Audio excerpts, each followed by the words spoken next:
अस्सलाम वालेकुम स्टूडेंट्स, आज हम मैथ्स में पढ़ेंगे transversal, interior and exterior angles. अब क्या है हमारे पास interior, exterior and transversal? Basically कि हमारे पास इस डायग्राम में दो लाइनें हैं हमारे पास, L and M are two lines. इन दोनों लाइन्स को इंटरसेक्ट कर रही है ये वाली लाइन, जिसको हमने नेम दिया है N। तो ये N लाइन को हम कहेंगे ट्रांसवर्सल। क्यों? क्योंकि ये इंटरसेक्ट कर रही है दो लाइनों को at the point P and Q, making a at angle. जब ये इंटरसेक्ट कर रही है दोनों लाइनों को P एंड Q पॉइंट पे, this is our P point, this is our Q point.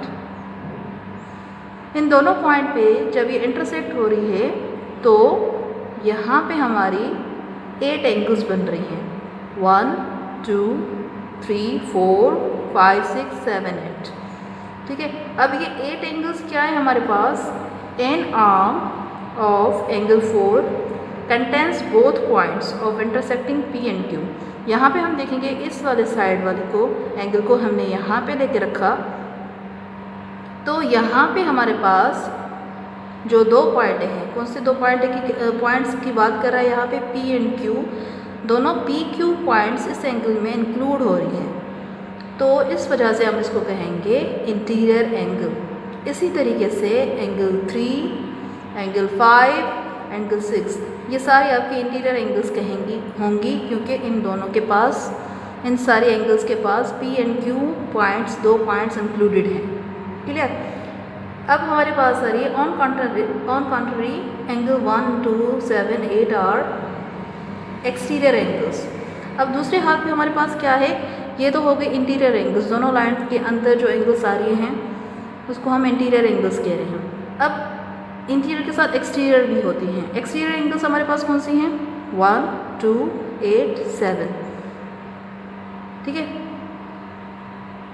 Are exterior angles because each of these contain only one point of intersecting का एक पॉइंट कंटेन हो रहा है यहाँ पे, मतलब ये एक ही पॉइंट है इस वाली एंगल में NPL, ये आपकी हो जाएगी एक्सटीरियर एंगल 1। ठीक है, इसमें आपका इंटरसेक्टिंग वाला पॉइंट एक आ रहा है, तो इसको हम एक्सटीरियर एंगल कहेंगे। सिमिलरली 2 हमारी NPL, ये भी हमारी L लाइन है, ये भी हमारी M लाइन है। NPL 2 एंगल भी हमारी एक्सटीरियर हो जाएगी।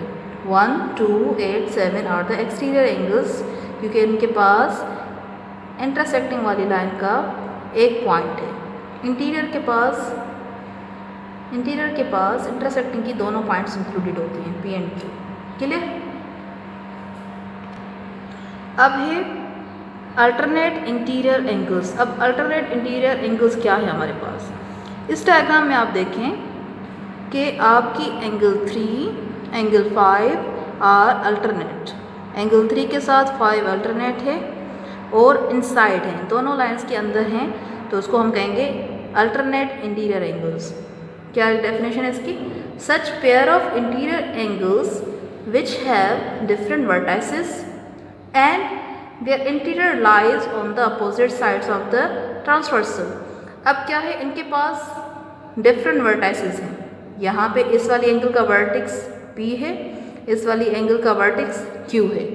ठीक है, अब इंटीरियर क्या होता है? आपकी जो इनसाइड पॉइंट्स जो होता है, क्योंकि हमारा जो प्लान होता है वो पूरा पॉइंटेड होता है, तो इस एंगल के अंदर जो भी आपके इंटीरियर पॉइंट्स आ रहे हैं वो, और इस एंगल के अंदर अल्टरनेट साइड पे आ रहे हो। ये ट्रांसवर्सल लाइन है, इसके एंगल 3 के इंटीरियर इस साइड पर हैं, एंगल 5 के इंटीरियर इस साइड पर है। Clear? Are called the alternate interior angles. जब ये दो कंडीशंस आपके सेटिस्फाई हो जाएंगी किसी भी एंगल में, किसी भी लाइंस में, तो उसको हम अल्टरनेट इंटीरियर एंगल्स कहेंगे।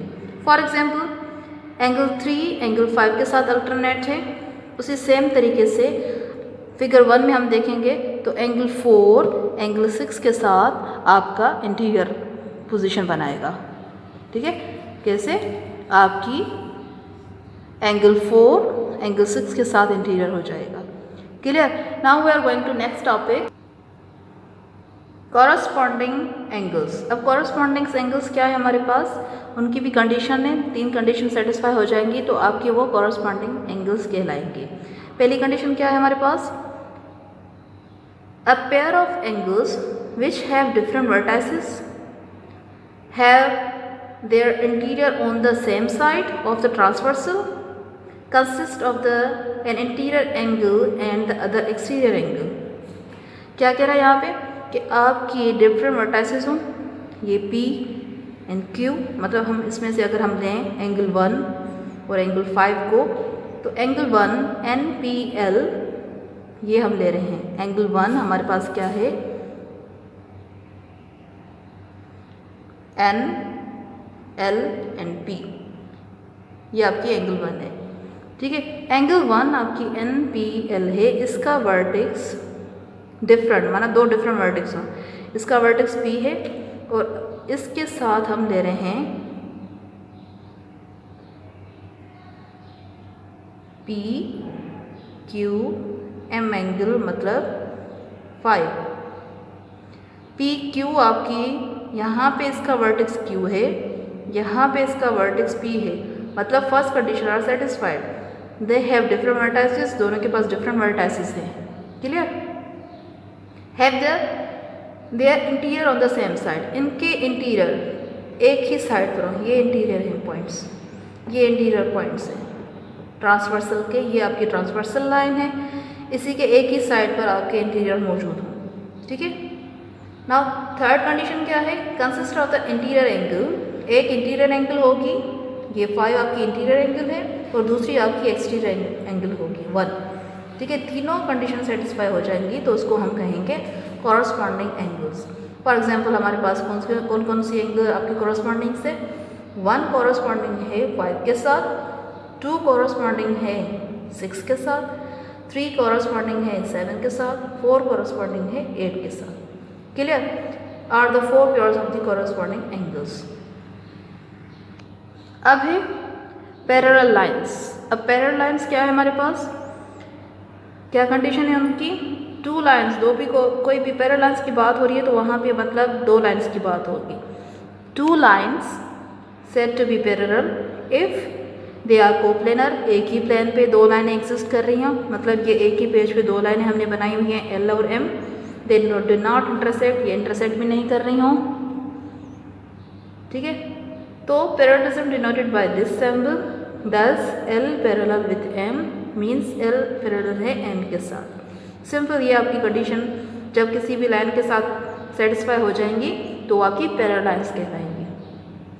अब आ रही है स्क्यू लाइंस। अब स्क्यू लाइंस क्या है, स्क्यू लाइंस में आपकी 2 लाइंस होती हैं, वो आपकी सेम प्लेन पे ना हो। जैसे ये एक बॉक्स है, ये अपर साइड है, ग्रीन वाला आपका अपर साइड, ये ब्लू वाला lower side of the box.